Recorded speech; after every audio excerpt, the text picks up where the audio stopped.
We're going to be talking today about why I hate resolutions, for one, a different technique, and sort of debunking some of the myths and the kind of crap around manifestation, visualization, and stuff like that.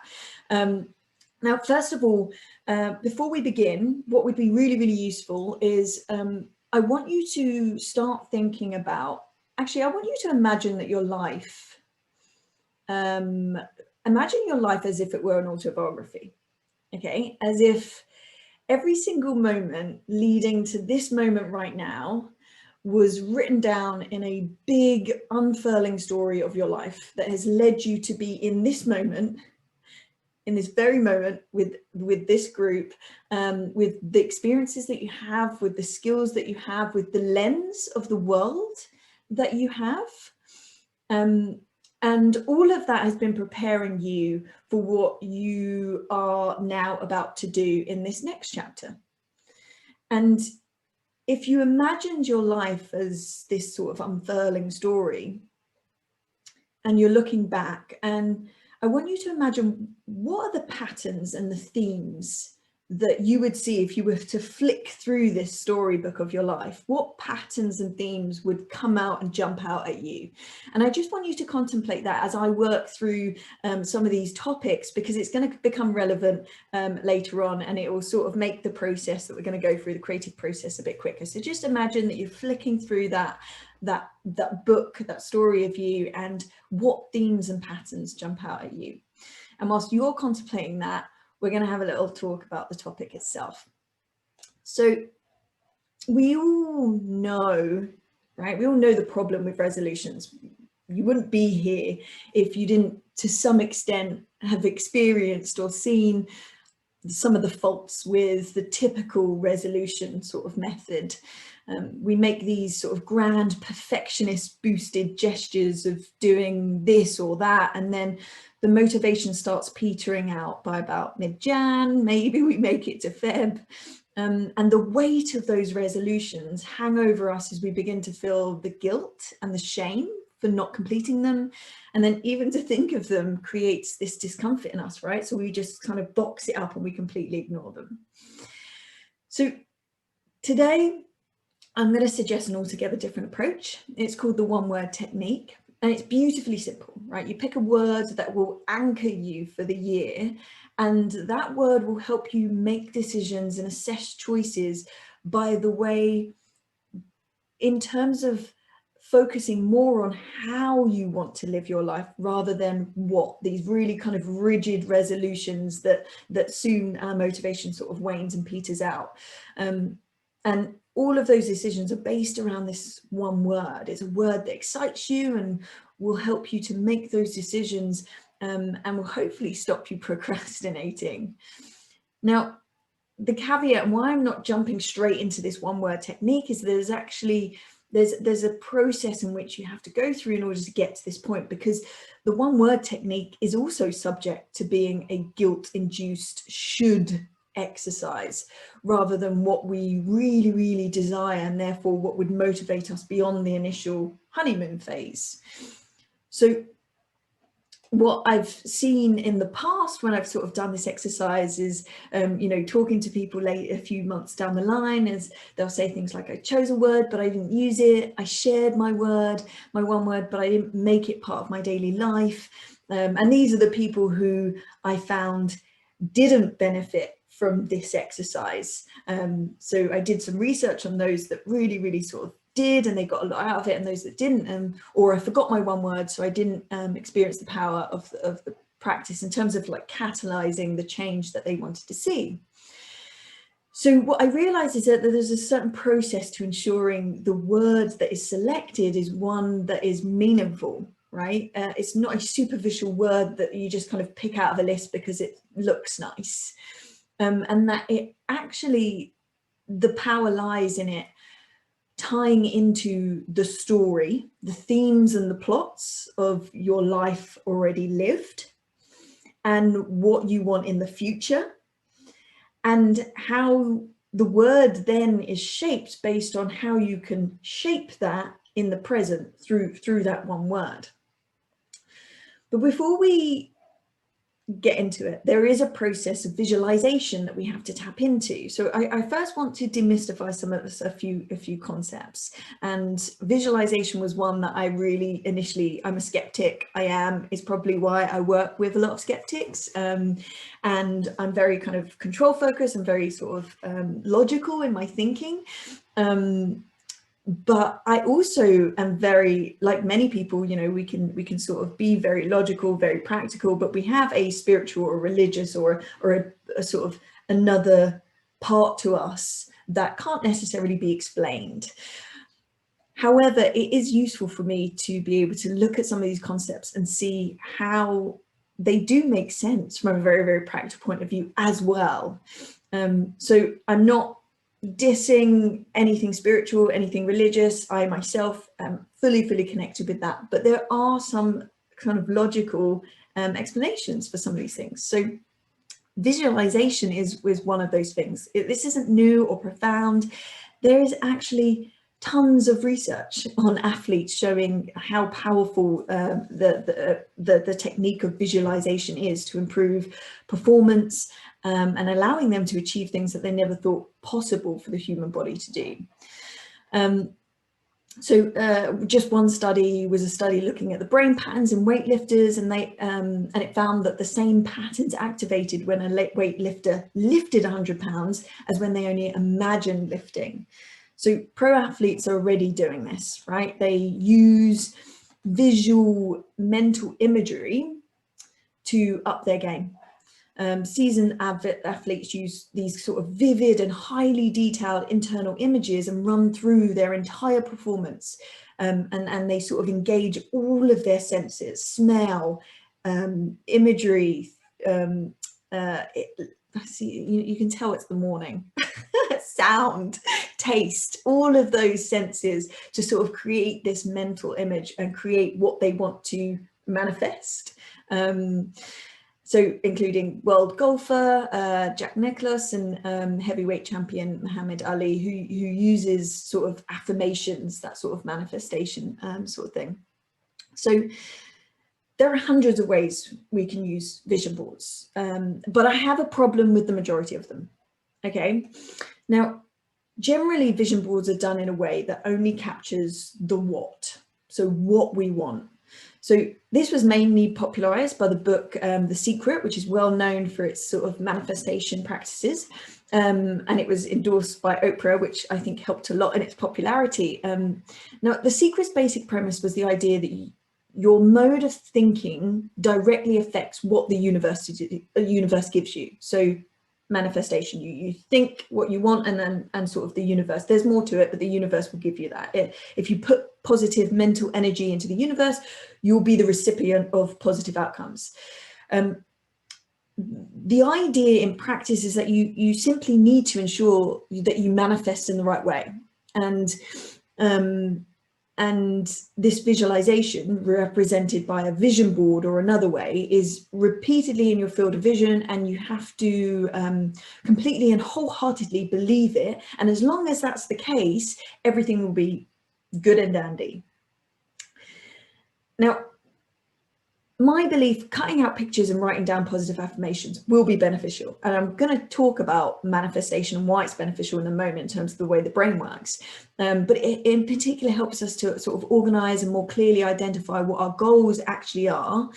But my problem is with the secret manifestation sort of approach is not that I disagree with it, but that leaving it at that and just sort of throwing up positive thoughts at a board in the hope that they will come true, I'm just not that sold on, right? I feel like there's a missing piece after that, right? There's a lack of action, right? There's a lack of agency. There's a lack of you taking action on those things and therefore being responsible for them.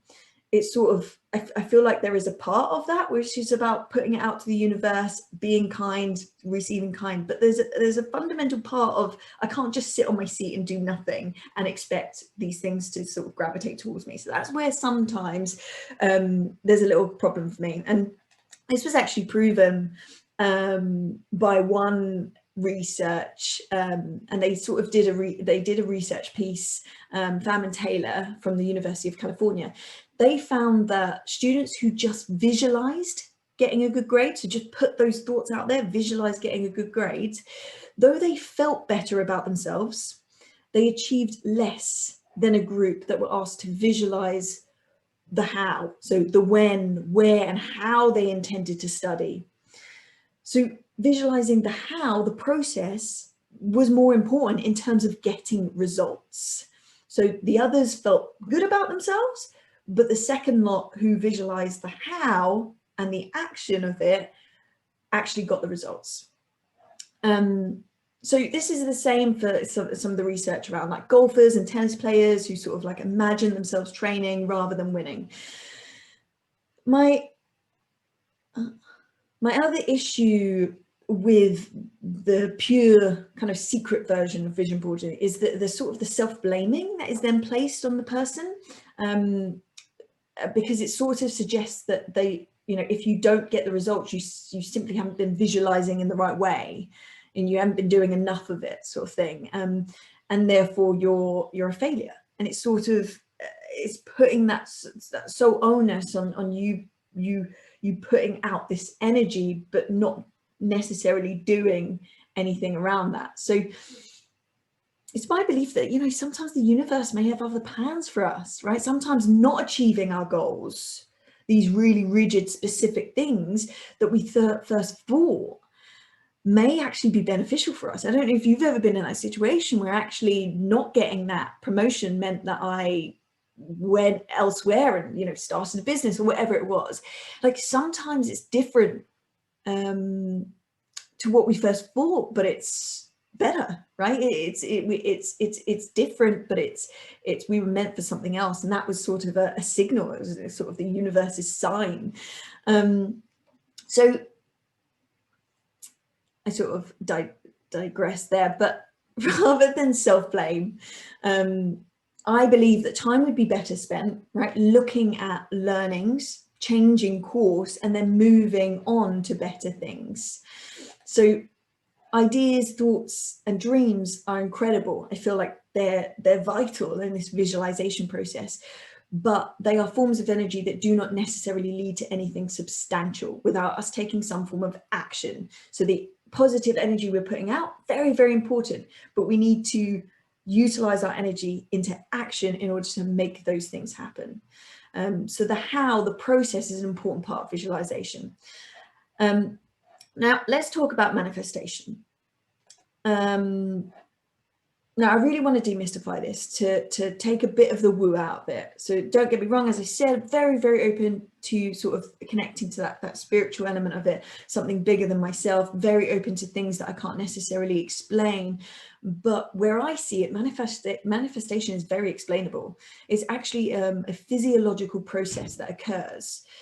So I think in a way it is a magical power in itself, the magical power of the way the brain works, but there's a scientific reason to describe why and how that power works. So the key component is a part of the brain right at the back that is known as the RAS, the Reticular Activating System. Now it's the job of the RAS to sort any information that is incoming into our awareness and into our perception, and also block information into our awareness and into our perception, because I can't even remember the amount or number of like bits of information that gets soaked up into the brain, but it is insane, and we can't process all of that. So your RAS allows certain things in through its perceptive filter, and it stops other things through the same perceptive filter. So as an example, imagine you want to buy a red car, and then suddenly you go out and weirdly enough, all you're seeing is all these red cars around. Now, did you suddenly miss the memo? The bring your red car out day memo? No. Okay. The only thing that is different is your RAS. When you decided that you wanted a red car, your brain started perceiving that red cars must be important. So now every time you're near one, it's going to point it out to you. Now you can see how this applies to manifesting and goal setting. What you focus on or if you have a particular intention about something that is important to you, if there's something that you want to achieve by a certain time frame, you now have a cognitive awareness of it in your mind. Thank you, RAS. So one of the ways to get really good at manifestation is to get really good at understanding your RAS and communicating with it. And this is one of the important elements of understanding your RAS. You have to be aware of what we choose, what we focus on will manifest itself in most cases, whether we want it or not, because of that RAS. So we have to be really careful about the stories that we tell ourselves, the thoughts that we allow ourselves to engage with and spiral over, because we're in essence informing our brains of its importance. The brain doesn't work with negatives. So if, say, I had a goal, you know, I had a New Year's resolution, I won't eat the chocolate, okay? That's simply going to be telling my brain, right, chocolate, chocolate, chocolate. And it's going to be working on overdrive to find the chocolate. So let's talk about stories. Our stories manifest our reality, right? Most of the stories we have about ourselves are actually fabricated, right? If you think back on your life, that is an amalgamation of sense making, right? We're sense making species where we attach meaning to everything, right? So the meaning you attach to something will dictate your reality of it. So let me just, that sounds really sort of woo. Let me just dig into that, right? We are meaning-making species, so we use stories. We've used stories for centuries to create meaning. We have to understand things. We have to sort of break it apart and understand it. And so the stories itself are much more malleable than we think, right? We think that what we're thinking in our minds and how we've seen something is reality. That's fact.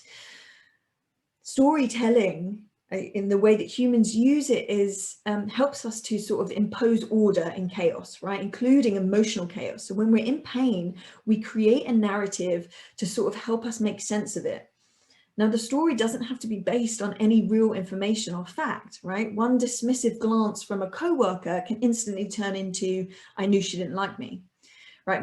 My husband pointing out a mistake recently that I'd made in a video instantly turned into, I got instantly defensive, snapped back at him, because in my mind I created a story of he thinks I'm an idiot and I've done something really wrong, and that took me back to sort of this childhood feeling of getting something wrong and being bullied for getting it wrong, you know. So Brené Brown, she's a social worker, an incredible worker in the space of sort of vulnerability, shame, and human emotion, and how we sort of deal with it and how we make stories. And she writes that facing our stories takes courage, but owning our stories. So I had to own that that's what was really going on. I wasn't angry or defensive that he'd, you know, pointed something out. It opened up a vulnerability in me that then sort of prodded and was very uncomfortable. So I snapped. So she says, but owning our stories is the only way we get to write a brave new ending. So I had to own that story that I'd created in my head. But we have to challenge the stories that we've created, get some perspective on them, and realize that some of those are fact, and some of them are not. And I have a belief that owning your story and your shit opens the book to being able to be the writer of the next chapter, right? You own the story rather than the story owning you, but you've got to acknowledge what those stories are, what those fabrications are.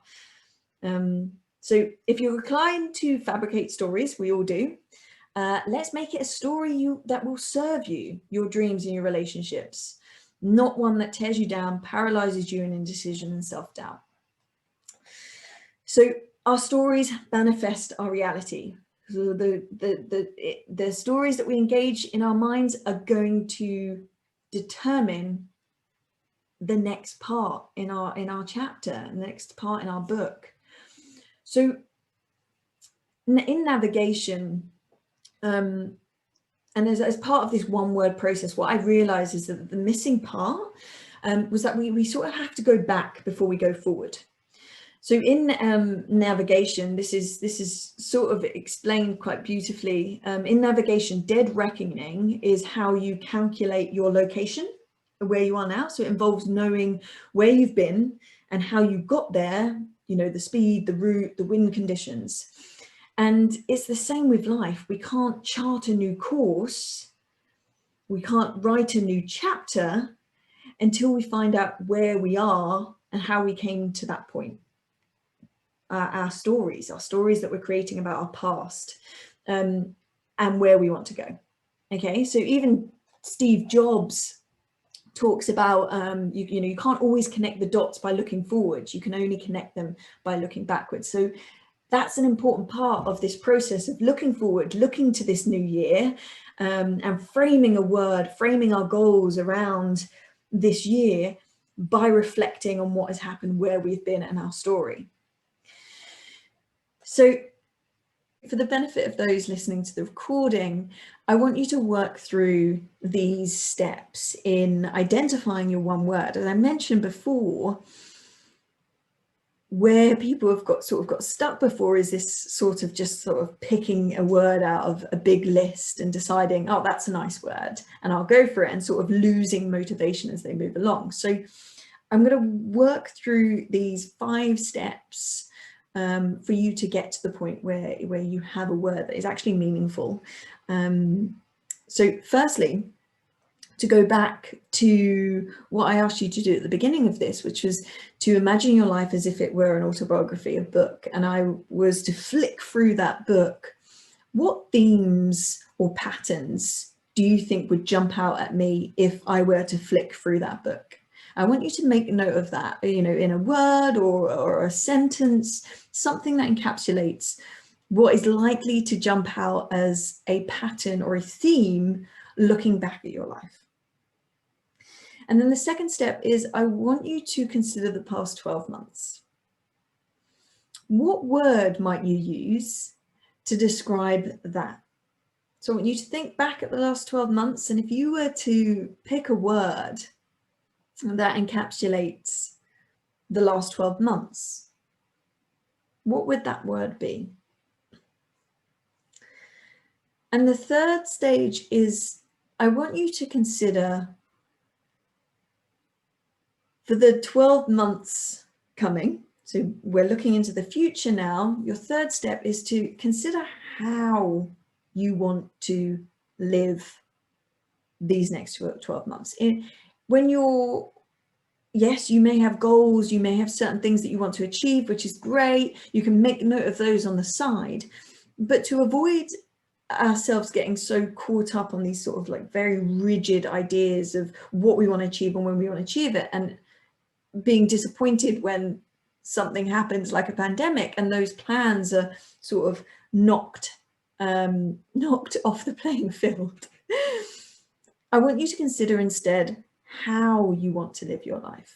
In what way have you, your lifestyle? What's your lifestyle look like? How are you starting your mornings? How are you reacting or responding to challenges? When you've achieved something, what are you doing? Like, how are you going about those things? So I want you to consider those things and write those down. So whatever happens, whether you achieve what you want to achieve or a challenge arises, how would you like to have approached those experiences? I want you to note those down. And then the fourth step is I want you to consider, what are some of the things that are going to get in your way? Okay, what are some of the things that are going to get in your way of achieving what you want to achieve, or being or behaving in the way you want to behave, or living your life in the way you want to live? What are some of the things, internal and external barriers, that are going to get in your way? And I want you to note those down, whether that's internal or external barriers.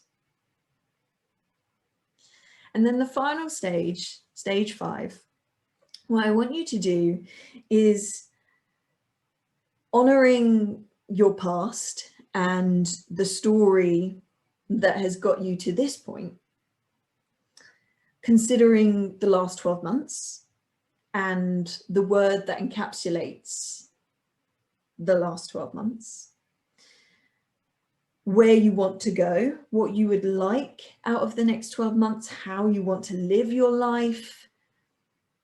I now want you to consider, and the barriers, and considering what is going to get in the way of you achieving those things, being those things, living in that way. I now want you to identify a word, and you can note down a few words or highlight some of the words that you might have written as a result of this sort of reflection exercise. Grab a word that encapsulates, honors your past, considers where you have come from, where you have been, and what has got you to this point. Acknowledges what you want and how you want to live your life, and where you want to go, and also acknowledges some of the barriers that you've already started to identify. What word, if you embodied through this year, could help you in achieving the things you want to achieve, overcoming the barriers that might get in the way, and honors your history and your past and your story before? What word could encapsulate that?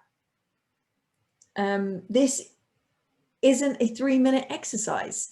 This may take you a bit of time. This may take you a bit of reflection. I think the important thing about this is that in order for this to be sustainable and not sort of superficial and the usual way resolutions are created, it has to be meaningful. It has to represent your past, your present, and be very, very meaningful for you in this present moment. So it is a difficult task. It might take you a little bit of time.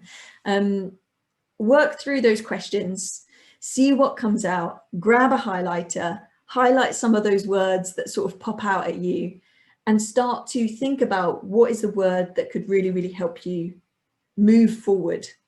Having had the year that you've had, having the story and the skills and the experience that you've had from the past, in order to help you in this next step. I really hope this is useful for you. Do let me know how you get on, and you take care.